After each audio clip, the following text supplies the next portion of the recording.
Welcome to our technology YouTube channel. तो चलतु dairy नक आज वीडियो स्टार्ट करवा।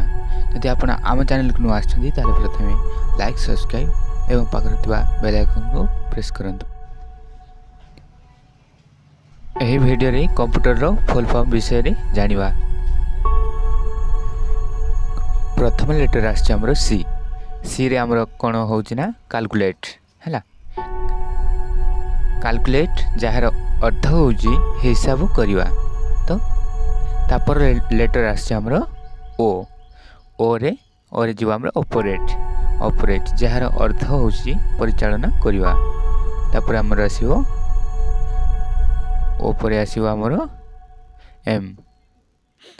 एम जा जोरे की मैनिपुलेट जहार अर्थ होउछि हमरो मनुष्यर आवश्यकीय हैला। तापर लेटर आसो हमरो पी हैला। पी रे हमरो जो प्रोसेसिंग जहार अर्थ होजी प्रणाली। तापर लेटर आसो हमरो यू।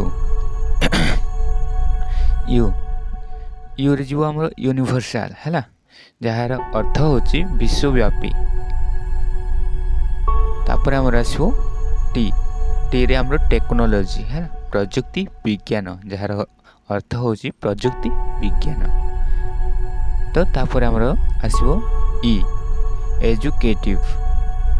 ई रे हमरो एजुकेटिव जहार अर्थ होची शिक्षणीय है। तापर हमरो आसीबो लास्ट रिमेंबर माने आर। आर रे रिमेंबर जहार अर्थ होची मने रखिवा। ओके टोटाली ऊपर यार फुल फॉर्म कहवा गले हम calculate operating manipulate processing universal technology educative remember. Okay तो ये थिला आज वीडियो। जब भल लगी ताले प्रथमे लाइक सब्सक्राइब करनियंतु।